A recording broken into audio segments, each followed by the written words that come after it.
Welcome everyone to MailFuzz TV. I am Peter and that is Connor. And for some reason, we are here to talk about Smallville Season 2, Episode 3. It's called Duplicity. Spoilers for the episode, and if you were watching the episode reviews up until now, there's been a bit of a time jump between the last one and this one. We originally did reviews for Season 1 and the first couple of episodes of Season 2 as part of another podcast back in 2017 and 2018. It's been at least 4 years since we did the last episode. But I've been putting them out individually so that it's there for the playlist so people can watch through just the Smallville reviews. Just thinking, like, during the last ones, I'll have had my longer hair. So I'll have like lost all my hair between episodes. Yeah. Not even a nice, like, clean season break. Just episode, just random. Just here you go. Well, I thought it was I thought we'd only just finished Season 1. I didn't realize we'd done a couple of Season 2 episodes until I went and checked. But this is what we're on. We're on Season 2, Episode 3. There was no way we were watching Season 2 episodes again. No, absolutely not. That was never happening. So, the previous episode was at least a memorable-ish one in that it was a new power episode, so we know he just got his heat vision. That just happened. Mm-hmm. But as we watch this, and we watch this together, we don't do that for most shows, but we do it for Smallville, because... It's the only way we can get through it. Yeah. Like, you know, there was a lot of little things in this episode where I'm like, oh yeah, that's going on right now. Oh, that's happening. We're still having after effects of the tornado, which happened at the end of Season 1, so... Yeah, I'd forgotten about Blind Lionel. Yes, Lionel walks in with a cane, and I was like, oh yeah, that's a thing. But here we are. This episode's also kind of a big one from a continuity point of view, because this is where someone finds out. This is where Pete gets close to Clark's secret, and Clark ultimately decides to tell him that he is, in fact, an alien with superpowers. And I was realizing as well as I was watching this is that how little he knows right now, because he can't use the word Krypton yet. He doesn't know that. He doesn't know. I think that's season, from memory, I want to say that's Season 4 that all that comes into play. I think some of it's this season, because the Christopher Reeve episode this season, I'm sure he finds out some stuff. Wait, Christopher Reeve's this season? I thought that was season like 3 or 4. No, the first Christopher Reeve episode's this season. Oh man, okay, fair enough. He finds out Krypton during that one for sure. Because I think early Season 4 is when Christopher Reeve died, and they had like a little dedication by showing him on the news. You could be right. I think that's Season 4. I think season from memory, Season 4 is the witches with the caves. Oh yeah, that's where he finds out a lot of stuff by the end. Yeah, but that cave's already there before that though. Oh, yeah, it is. So I think Reeve has an episode this season. He has an episode in Season 3, and then he passes away, unfortunately, early Season 4. So that is the rough timeline from what I remember. But so this is the first friend who finds out, and that is Pete, which is probably a good thing because up until this point, Pete has had almost nothing to do. I'm thinking it. I know it's been a few years since we watched the episodes, but I can't think of a single thing with Pete. Yeah. Anything notable, anyway. I remember from the pilot he tries for the football team with Clark. That's like the extent of what I remember about Pete. Because like, we can rag on Chloe all we want, and Lana all we want, but they serve purposes, right? Yeah, Chloe plot, has, yeah. She has her journalist stuff. She helps drive a lot of the love interest stuff. Yeah, Chloe drives a lot of the Freak of the Week plots because she's sort of actively investigating that stuff. Lana's the love interest, so she naturally has a lot of drama for Clark. Not good, obviously, drama, but drama all the same. Yeah. Pete is just kind of this spare character, which... He's kind of just there, yeah. Which, to be fair, I think is probably because they knew he was going to be the one he confides in, but they didn't want to start like that. They wanted that to be something they do. I think they left it a bit too long going a full season. I'm glad it's early in Season 2, don't get me wrong. But this probably should have been like episode 12 to 15 at most. Of Season 1, yeah. Yeah.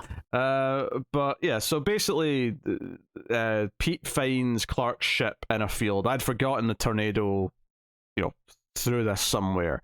But he finds it in the field, and comes and gets Clark the next day to help him like take it back to his place, because he's like, look, this is an alien ship, Clark, we can prove aliens exist.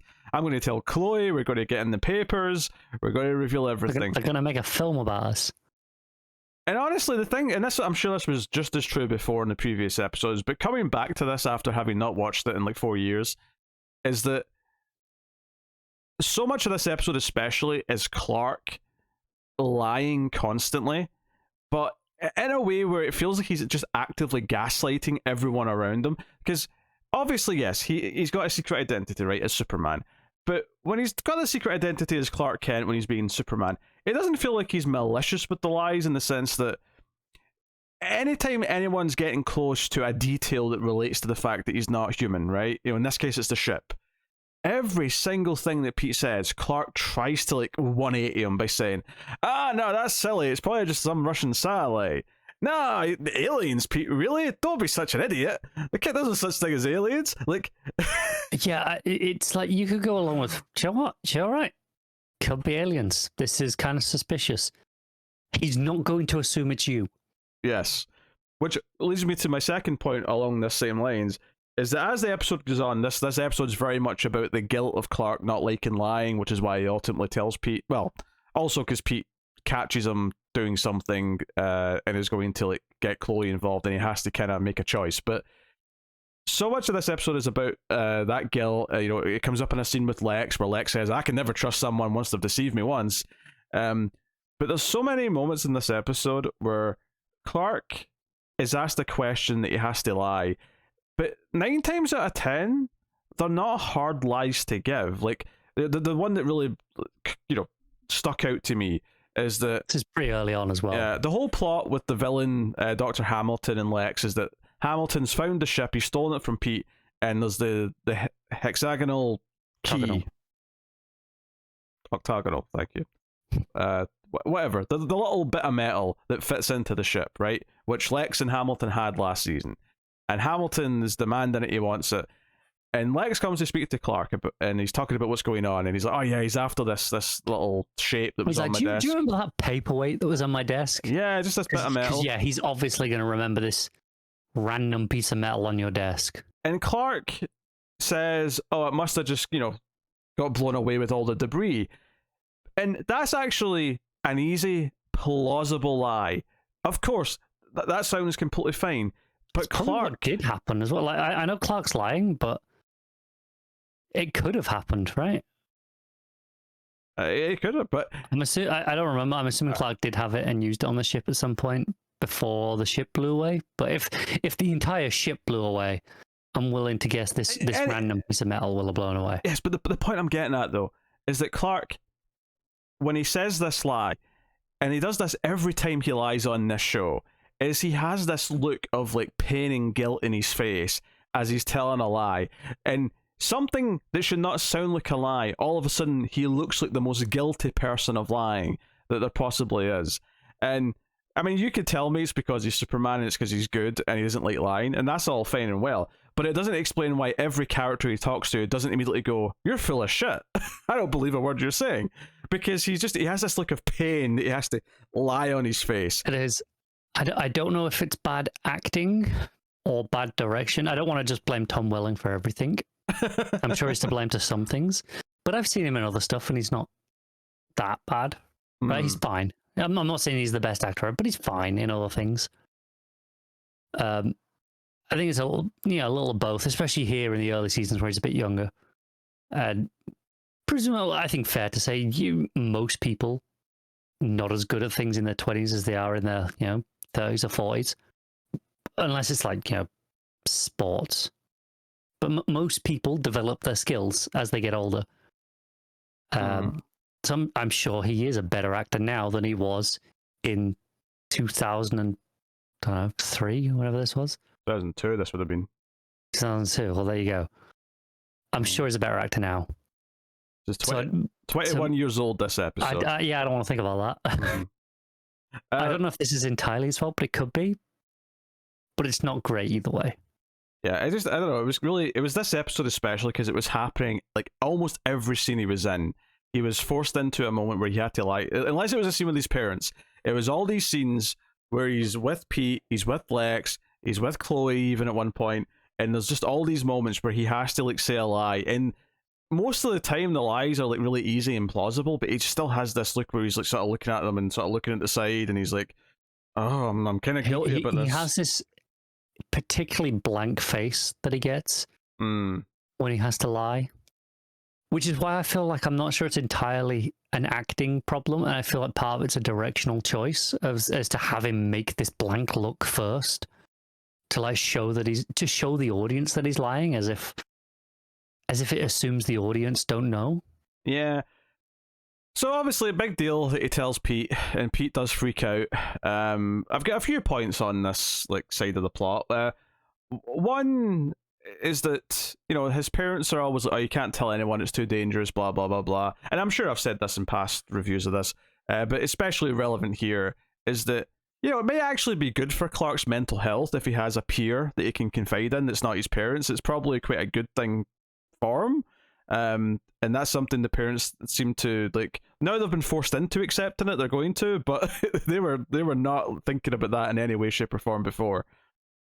They were not. It's something I think is on the better side of the show's things, in that, you know, parents being controlling and overbearing. Obviously, it's amped up, but I think that's an intentional amping up in its, you know, superhero nature, as opposed to being a flaw. That doesn't necessarily make it good or enjoyable to watch, but I don't think it's a mistake. Because there's definitely something that comes up at some point, probably with Lana, where he wants to tell Lana everything because he's in love with her, right? Yeah. And I'm sure they say, "Oh, no, you can't do that." And I think he does bring up the argument in the future. It's like, well, surely whoever I'm going to end up marrying, they have to know. I can't lie to a spouse. Like, if I'm going to actually be happy and find someone to spend my life with, like, that's someone who I'm going to have to tell. Like, there's no way that you enter into that relationship and agreement without that truth. And I think, you know, they kind of acknowledge that, but they kind of treat it as this, yeah, but that's a far away in the future thing when you're sure. It's also such, I don't want to say early 2000s media, but pre, like, I don't know, 2005, 2006 media, in that most TV shows didn't acknowledge that there was a reasonable percentage of people that get divorced, right? Or that relationships don't work out, especially on network TV. At the idea that he might tell someone because they've been in a relationship for years, and obviously that person should know. But what if you break up and then you're married and you get divorced, and then they still know the secret? There's no taking that back.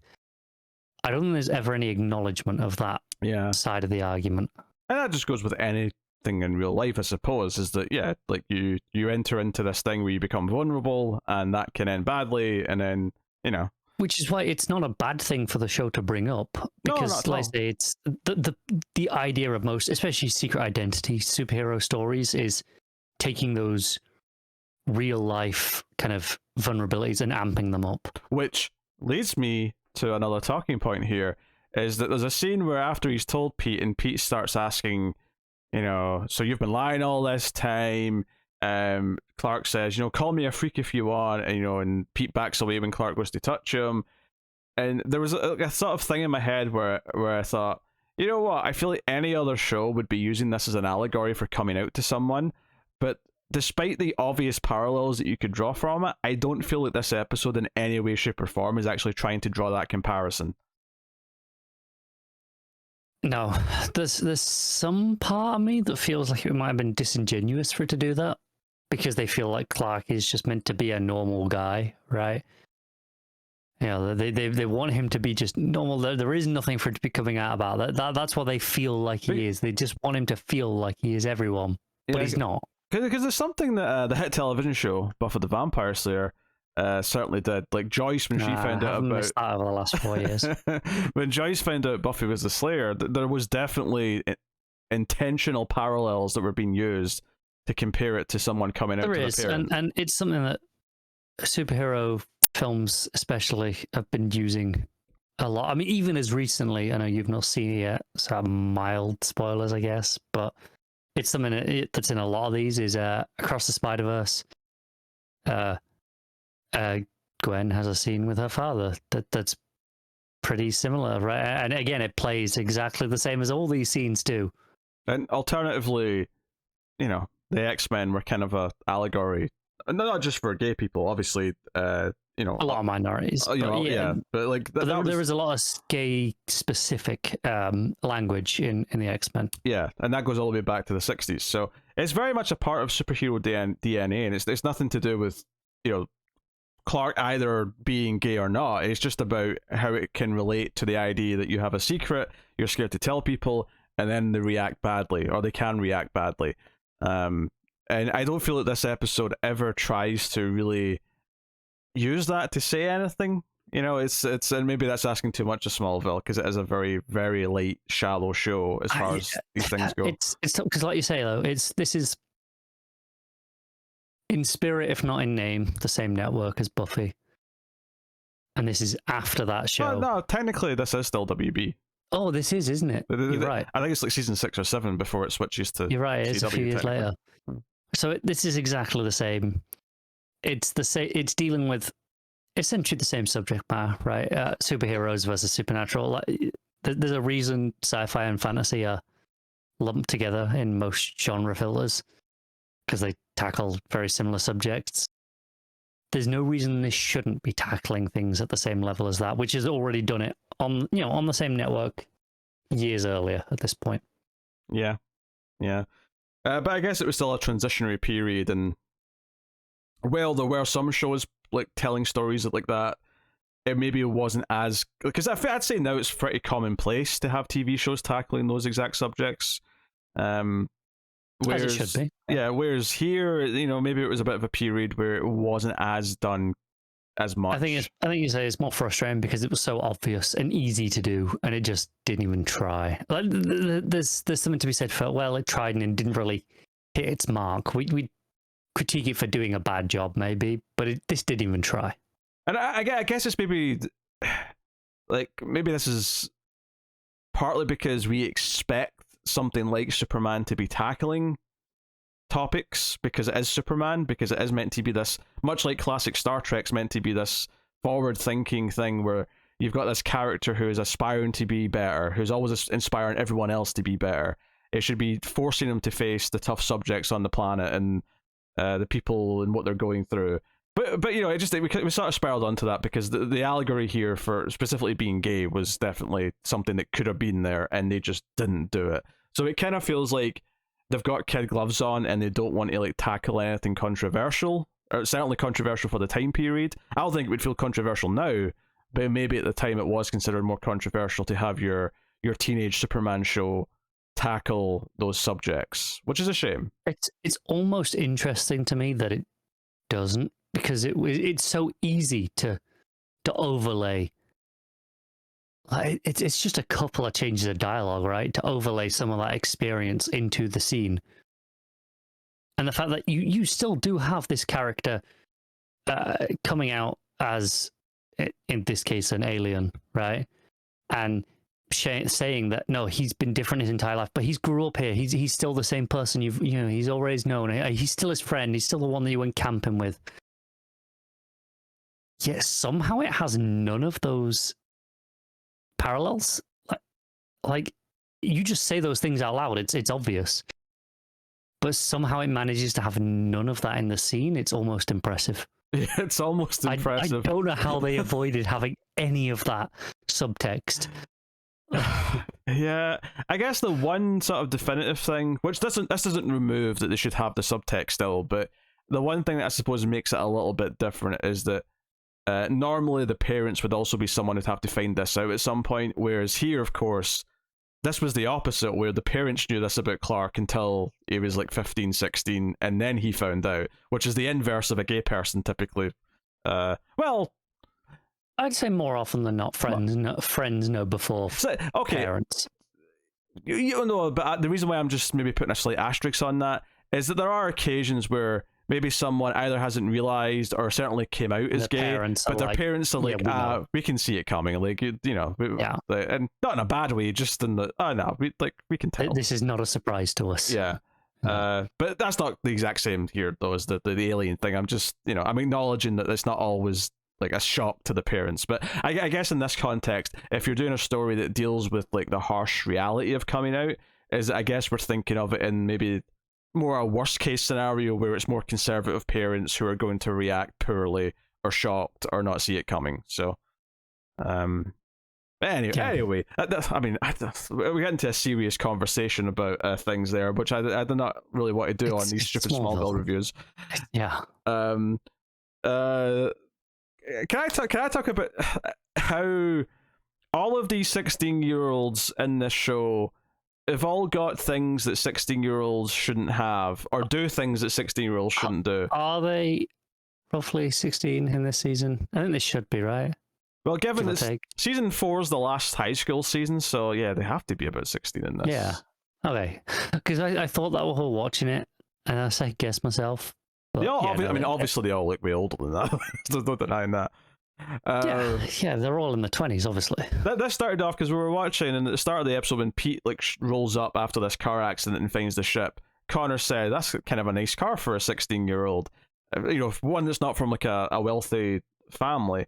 And if I remember correctly, in season 1, there was a whole thing where like Pete's dad's job was on the line because the factory might shut down. He works at Lex's plant, yeah. Which doesn't sound like he's someone who's like, rich. Look, I know this is the meme that goes around, but he's Homer Simpson.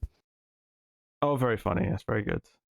Yeah. They're supporting the family on this one paycheck, and this was normal, but it's also a nuclear power plant, so I mean, it was more normal in 2002 than it is now, so I'll say that much.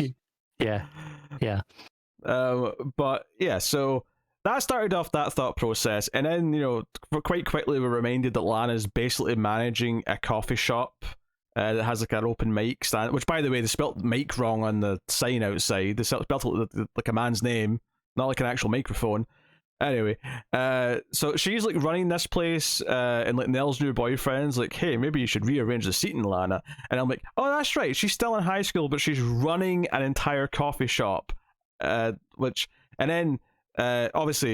Chloe later on is like, "I've got sources at this place because I'm a serious journalist," and I'm like, which is definitely not the first time her sources have come up. It's not. And the Lana thing's not new either. But obviously, we've not seen this in a few years now, and I'm just like, other than Clark, who's the closest to being an actual teenager in terms of his day-to-day activities, other than the superpowers, obviously, all the characters in this show are like, their lives are more put together than most 40-year-olds in 2023. It's so weird. There's almost something about when Clark's coming out to Pete, and he says, "I've tried to be more normal than everyone else." And I look at him and go, "You are objectively the most normal person in this cast." Yeah, I've been trying to normal my whole life, and I'm like, all 16 years of it, Clark. You're not that old to count. Yeah, but he's succeeding. Yeah, and yeah, that's almost an argument he could have made to Pete. Is like, look, we're only 16. Technically, this is the sort of age where these life-defining things we confide in people. Like, I'm not going to tell you this when I'm 12. Like, we're not there yet. We're 12. Yeah, but like, you can keep your mouth shut when you're 12. Well, this is something that his parents were really strict and drilled into him, the entire time. No, that's true, yeah. They put the fear of God into the boy. So, I don't know. It's just an interest. It's a very TV thing. It's not just Smallville that's guilty of this, but I felt like across this episode, like just all these different characters, and it was particularly egregious because Clark, like, he doesn't really. I don't think he has a car. I think he had one from Lex at one point, the truck, and they had to give it back. Yeah, he just runs around. But he borrows his dad's truck, right? Sure, like, fair enough. It's like whatever. Don't get me wrong. Pete having a slightly nicer car than he should have at his age is the least offensive one of this. Like the Lana and Chloe ones are way more like, she has sources. She's managing. She's got a full-time job somehow whilst also going to high school. It's I don't know. Yeah, I know people at work who go to school and still work like 25 hours a week. I don't know how they do it. Yes. Like, even and they're just the schlubs. Yeah, right? They're just they're the lowest on the rank, as expected to be from a 16-year-old. That's what you expect. But I'm like, how the hell would they manage And I know some people are going to argue some of this and give us a bunch of technicalities and whatever, and that's fine. But I think it's very clear from the way this show is written that they want the characters to be high school students, but they do not want any of the limitations of writing high school characters. So they're trying to have their cake and eat it too, and they're just not giving a shit about the fact that these characters shouldn't have these things at their disposal that they do. Look, here's the thing. Smallville walked, so Riverdale could run. Tell me I'm wrong. I'm just, but that's one of the best things though about doing like a high school show like this, like a Buffy, right? Is that the characters having to work around the fact that they can't just do anything at any time. They have, if they get caught doing something, they'll get in trouble, even though we know they've got a good reason for it. It does feel like there's no sense of actual time in this show. There was one point that they changed the sign on the coffee shop, and you point out, be like, "Hey, they changed it." I'm like, yeah, that was overnight, because it doesn't feel like it's overnight. Everything just feels like it's happening in one continuous sequence. There is no time passage that feels real during this episode. Yeah, and even the idea of going to school, like we see them at school a couple of times, but at one point when Pete's been kidnapped by the bit villain, which happens because Hamilton finds out Pete Ross saw the ship at the car crash. He goes to get him. He steals the ship. He steals Pete Ross, and Pete immediately says, "That ship doesn't belong to you." And he's like, "Wait a minute, you know who the ship belongs to, do you?" So T immediately starts wanting to torture Pete for that information. Clark goes to high school to speak to Chloe, and then as she's walking in, he just Batmans out the scene to go and save Pete, which is probably the right choice given the circumstances. It is, but presumably this is first thing in the morning, like right as they're going towards their first class. All like that, yeah. Yeah. Which I guess he was just there for the information, because I certainly think that if your best friend's kidnapped, especially in the circumstance that you know it's related to you, you probably wouldn't be going to school. It is, but there's no illusions that, hey, he's just skipping class right now. Oh, he definitely is, yeah. No he absolutely is, but it's never brought, because like you say, the writers don't care. They're just like, I can do whatever. Yeah, he just runs off. And you know Hamilton's going to die because he sees Clark use powers, and the rule in this show is that unless it's something they've decided, like Pete, where we're making a big change, any character who witnesses too much has to die. So there's three options. Like I said, there's the Pete option with this episode, there's the death option, or there's the occasional mind wipe / memory loss. That happens a few times. Yes, it absolutely does. Yeah, the whole villain thing is he's just he's obsessed with finding the ship, finding the key for the ship. He freaks out. He's jittering all episode because he's poisoned with all the meteor rock. That's the thing. They're still calling it meteor rock. I'm not used to this. And at the end, he ends up getting covered in more kryptonite. He ODs on it. Yeah. Notably, I mean, I do like if I'm going to like, I'm not really giving it credit per se because it is the bare minimum. All right, given all the things we've said it doesn't do, but it is the correct choice that when Clark comes to save Pete, right, and he's in danger, obviously it's good for him realizing the good that Clark can do, so that'll make him go, oh hey, it's maybe good that my friend has all these powers, even if he had to lie about it. But number two is that Clark's weakness kicks in, and Pete then has to help him. That is a smart choice. That was something that they should have always done at this episode, because it's like, okay, he still needs me. He's not completely invulnerable. I can still be there and be of use. Because one of the things you might feel if you've turned out your friend was invulnerable is you might feel like, well, do you need me? Am I a peasant? Am I an ant to you beneath your boot? And this is like, no. Yes. But here it's like, okay, he still needs help, and he gets to help him. And that probably humanizes him a bit more in his eyes, because, like, okay, you can feel pain. You're not just like this unkillable machine. Something that needs to be addressed in a post-Man of Steel world, because that's unfortunately where we are. Was Smallville the good old days in a pre-Man of Steel world? I can't believe I'm saying that, but yeah. He does just bust in, powers blazing, like, no. Saving people is more important than protecting my identity.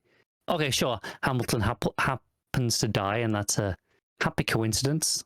Mm-hmm. But Clark doesn't kill him. It's not like he goes out of his way to make sure he doesn't know his secret. He goes in there, he bursts through that barn door. He throws the man across the room. Yes, what Smallville has instead is just consistent contrivance. Convenient deaths. Yes. Yeah. Oh, convenient. Sure, I said contrivant, but you know what? Either way, yes. It's both. It's contrived that it's convenient. Yes, it's. But it is both. But I still prefer this approach to the Man of Steel of no. You must never use your powers to save people, even me, even though I'm dying. Don't you dare come and save me in front of these people right now, son. Yes, all the superheroes. This is with Batman. Like, I don't like Batman Forever, but there's that moment in Batman Forever where Harvey's threatening to kill the whole crowd if Batman doesn't fess up who he is, and Val Kilmer stands up and starts yelling, "I'm Batman." It's just that no one can hear him because the crowd's all screaming, and I'm like, yes, Batman in a pinch. He'll reveal that he's Batman. He won't even hesitate. Makes the right choice. Yeah. That movie doesn't get a lot of things right for me, but that moment is absolutely correct. I can't believe we're talking about Smallville and you're praising Batman Forever. What is happening right now? How drunk am I? It's better than a lot of Smallville. Yeah. Well, the question is a lot of Smallville better than Man of Steel? Oh, they've got very different problems. It's not like they've got the same things wrong with them. They're very different things that I don't like. To its credit, Man of Steel managed to pack in a lot of things in a very condensed format because it's only a movie, and somehow we can have that debate. Over 10 years of Smallville, yeah. Dear. Yeah. So one thing this episode, we mentioned Lana and Nell, her aunt's new boyfriend, is that they're apparently been all lovey-dovey around the house, and she's actually staying at the Talon to avoid it. And later on, she's hanging out in Clark's barn, looking through his telescope, saying she's checking to see if it's safe to go home yet. And all I could think was like, so was the telescope already pointing at your window there?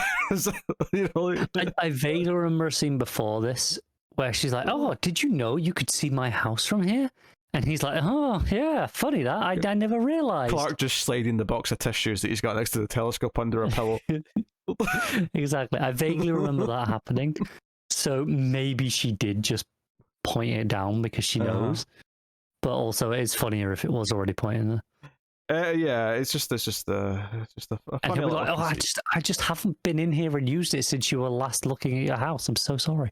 Yeah, and you know what? To be fair, they follow some simple writing rules. Is that the scenes that Clark has with Lex, the scenes that he has with Lana, they all relate to the theme of the episode, which is him lying to someone and like concealing the truth. You know, we mentioned Lex said that you can't trust someone once they've deceived him.